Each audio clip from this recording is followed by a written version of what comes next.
सारे मीडिया के समक्ष ये कहना कि अगर मतदाता सूची में आपका नाम एक बार और है तो आपने 2 बार मतदान किया होगा और कानूनी अपराध किया होगा, और मेरे सारे मतदाताओं को अपराधी बनाना और चुनाव आयोग शांत रहे, संभव नहीं।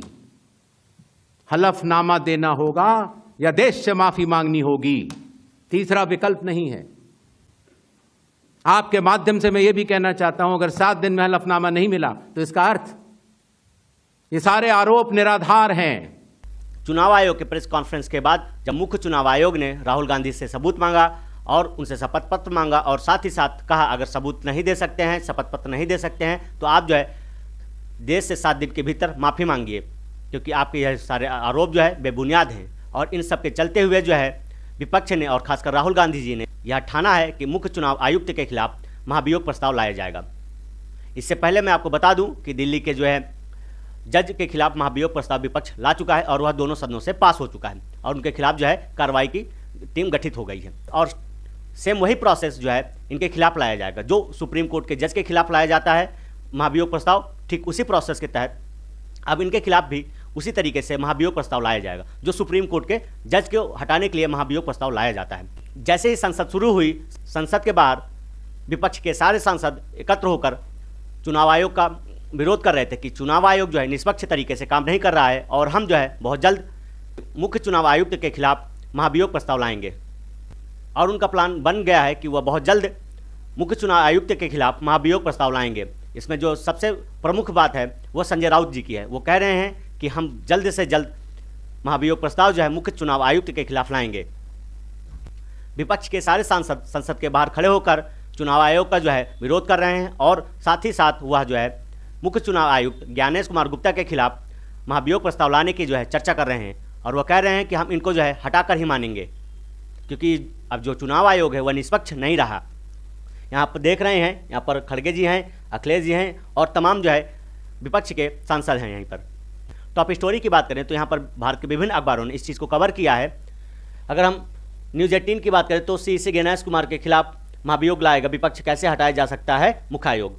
आज तक की बात करें तो मुख्य चुनाव आयुक्त को मिला है संविधान का कवच, जाने पद से हटाना विपक्ष के लिए क्यों है कठिन। ठीक है, फिर आगे हम देखें तो BBC की बात करें, मुख्य चुनाव आयुक्त के खिलाफ महाभियोग की तैयारी में विपक्ष क्या है CEC को हटाने की प्रक्रिया। मतलब जैसे सुप्रीम कोर्ट के जज को हटाया जाता है, सेम वही प्रक्रिया जो है यहाँ पर मुख्य चुनाव आयुक्त को हटाने की है। ठीक है, फिर अगर हम बात करें, या जो खबर है 19 अगस्त की है, सोर्स यह है BBC का है, मुख्य चुनाव आयुक्त ज्ञानेश कुमार को जो है पद से हटाने के लिए इंडिया गठबंधन उनके खिलाफ महाभियोग लाने पर विचार कर रहा है। सोमवार को विपक्षी दलों के सांसदों की बैठक में इस पर चर्चा हुई। ठीक है, शिवसेना के सांसद संजय राउत ने कहा कि विपक्ष ने चुनाव आयुक्त के खिलाफ महाभियोग लाने की तैयारी शुरू कर दी है। विपक्षी गठबंधन की ओर से यह तैयारी ऐसे समय पर शुरू हुई है जब पहले ही लोकसभा में विपक्ष के नेता और कांग्रेस सांसद राहुल गांधी चुनाव आयोग पर वोट चोरी का आरोप लगा रहे हैं। रविवार को कांग्रेस और राष्ट्रीय जनता दल ने बिहार के सासाराम से वोटर अधिकार यात्रा की भी शुरुआत की है। इस वक्त बिहार में राहुल गांधी जी की वोटर अधिकार यात्रा चल रही है और उसी समय पर जो है विपक्ष एकजुट होकर मुख्य चुनाव आयुक्त के खिलाफ जो है महाभियोग प्रस्ताव लाने की चर्चा कर रहा है। अगर हम बात कर लें संविधान से जुड़े हुए तथ्यों की कि कैसे जो है CEC को हटाया जा सकता है उनके पद से, संवैधानिक प्रावधान अनुच्छेद 324 क्लॉज 5 के अंदर जो है हटाने की प्रक्रिया दी हुई है। भारतीय संविधान अनुच्छेद 324(5) के तहत CEC को विशेष सुरक्षा प्रदान करता है। इसके अनुसार CEC को केवल सिद्ध कदाचार अक्षमता की स्थिति में ही हटाया जा सकता है। संसद के दोनों सदनों में उपस्थित और मतदान करने वाले 2/3 जैसे इससे पूर्व दिल्ली हाईकोर्ट के जो जज थे उनके खिलाफ विपक्ष ने महाभियोग प्रस्ताव लाया है। ठीक उसी प्रकार से जो है मुख्य चुनाव आयुक्त के खिलाफ जो है महाभियोग प्रस्ताव लाया जाएगा। जांच समिति द्वारा आधार स्थापित किए जा सकते हैं। राष्ट्रपति को संसद की सिफारिश पर ही कार्य करना होगा, उनके पास कोई विवेकाधिकार नहीं है। ठीक है, अब तक किसी भी मुख्य चुनाव आयुक्त को हटाया नहीं गया है, जो इस प्रावधान की गंभीरता और दुर्लभता को दर्शाता है। मतलब किसी भी मुख्य चुनाव आयुक्त को उनके पद से नहीं हटाया गया, लेकिन अगर यह प्रस्ताव संसद में पारित हो जाता है तो यह मान लीजिए ज्ञानेश कुमार पहले ऐसे व्यक्ति बन जाएंगे जिनके खिलाफ महाभियोग प्रस्ताव विपक्ष लाया है। फिर अगर हम बात करें जो 2023 में चेंज हुआ है मुख्य चुनाव आयुक्त को हटाने के लिए, उस पर एक नज़र डालते हैं। 2023 का नियम नियुक्ति और हटाने से जुड़े प्रावधान। मुख्य चुनाव आयुक्त और अन्य चुनाव आयुक्त अधिनियम 2023 में पुराने 1991 के कानून को प्रस्तावित किया और नई व्यवस्था दी। ठीक है, नियुक्ति प्रक्रिया क्या है? सीसी और ईसी को राष्ट्रपति नियुक्त करते हैं, जो प्रधानमंत्री, लोकसभा में विपक्ष के नेता और एक केंद्रीय मंत्री वाली चयन समिति की सिफारिश पर आधारित होता है। मतलब इनकी नियुक्ति जो है राष्ट्रपति करते हैं, लेकिन उसमें प्रधानमंत्री, विपक्ष के नेता और एक मंत्री होते हैं, और उनकी सिफारिश पर जो है राष्ट्रपति इनके नाम का चयन करता है। लेकिन वह जो है एक सचिव पद पर काम किए हुए व्यक्ति होने चाहिए। खोज समिति की बात करें हम, कैबिनेट सचिव की अध्यक्षता में योग्य उम्मीदवार की सूची तैयार करती है। ठीक है, पात्रता की बात करें हम तो सचिव स्तर के पदों पर कार्य कर चुके हैं और चुनाव प्रबंधन अनुभव रखने वाले अधिकारी हों। कार्यकाल क्या है इनका? जो है 6 वर्ष होता है और अधिकतम 65 वर्ष की आयु होती है। जो भी पहले हो जाए उसी को जो है माना जाता है। वेतन एवं दर्जा की बात करें तो अब सीसी का वेतन कैबिनेट सचिव के बराबर है। पहले यह सर्वोच्च न्यायालय के न्यायाधीश के बराबर था। मतलब यह हमारे एग्जाम पॉइंट ऑफ व्यू से बहुत महत्वपूर्ण है, इसलिए इन सारी चीज़ों पर चर्चा की जा रही है। हटाना, अन्य चुनाव आयुक्तों को केवल सीसी की सिफारिश पर ही हटाया जा सकता है जिस पर जो है आलोचना हुई हो। ठीक है, मतलब अगर चुनाव आयोग के किसी अन्य आयुक्त को हटाना हो तो वो जो है मुख्य चुनाव आयुक्त के सिफारिशों पर ही हटाया जा सकता है। लेकिन अगर मुख्य चुनाव आयुक्त को हटाना हो तो उसके लिए जो है संसद में जो है महाभियोग प्रस्ताव लाना होता है। उसके बाद ही जो है उन्हें उनके पद से हटाया जा सकता है। इसकी सुरक्षा जो है हमारा संविधान देता है और कवच बन के इनकी सुरक्षा करता है कि मुख्य चुनाव आयुक्त को ऐसे ही किसी उल जुलूल मामले में फंसाकर हटाया ना जा सके। वर्तमान राजनीतिक परिदृश्य की अगर हम बात करें तो विपक्षी दल ने निर्वाचन आयोग की जो है निष्पक्षता पर प्रश्न उठाए हैं और सीसी को हटाने के लिए जो है प्रस्ताव लाने की चर्चा की है। मतलब इनकी चर्चा जो है बहुत तेज हो चुकी है कि अब विपक्ष जो है इनके खिलाफ महाभियोग प्रस्ताव लाएगा। 2023 अधिनियम में चयन समिति से भारत के मुख्य न्यायाधीश को बाहर करना आलोचना का विषय है। पहले जो है न्यायपालिका की उपस्थिति से तटस्थता सुनिश्चित होती थी।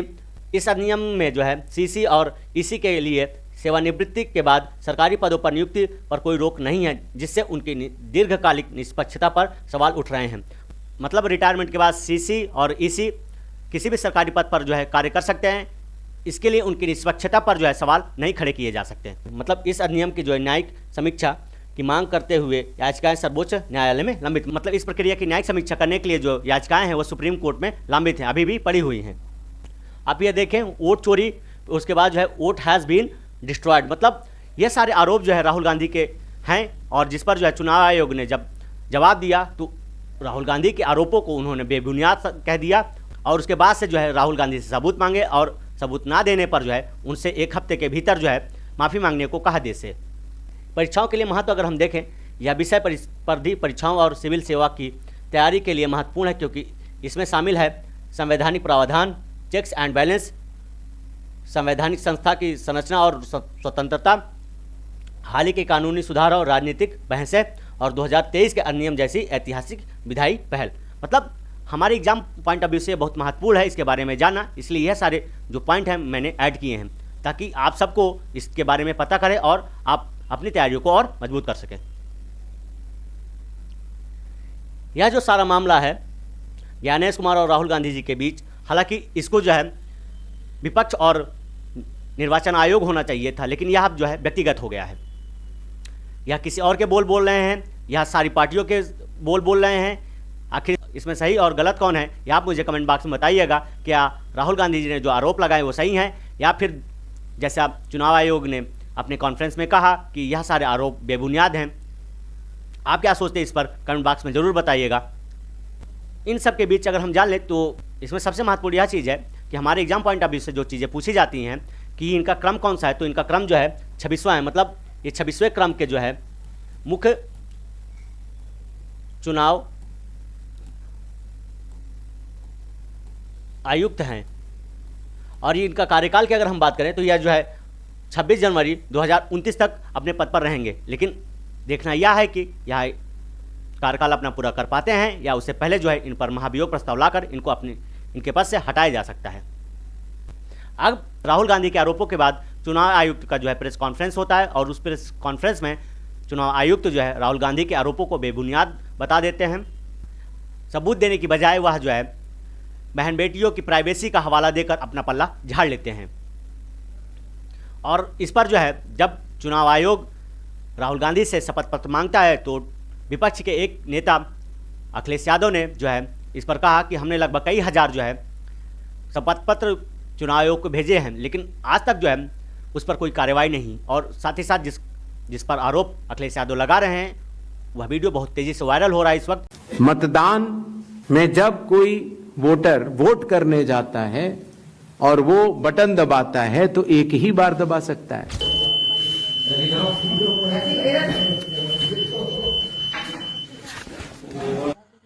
ये है नंबर दूसरा।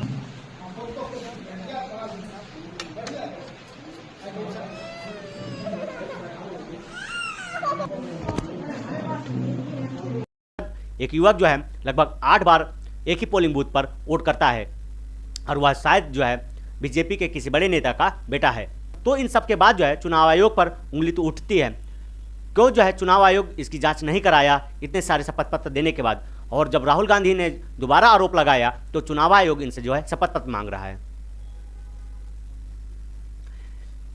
जो बहन बेटियों की प्राइवेसी की बात है, इस पर चुनाव आयोग ने जो है, आप यह फोटो देख रहे हैं पीछे, मिंटा देवी, ये मिंटा देवी जो हैं बिहार की हैं शायद, और इन्हीं की फ़ोटो जो है राहुल गांधी ने और इनकी बहन प्रियंका गांधी ने अपनी टी शर्ट में छपाकर घूमी और लोगों को सबूत दिया कि किस प्रकार की धंधाली चल रही चुनाव आयोग में। लेकिन इन सब के बाद जो है चुनाव आयोग इन सब के प्राइवेसी का जो है हवाला देकर सबूत देने से अपना पल्ला झाड़ लेता है। उम्मीद करता हूँ यह जानकारी आपको अच्छी लगी होगी। ऐसी जानकारियों के लिए आप हमारे चैनल को सब्सक्राइब करना ना भूलें। धन्यवाद।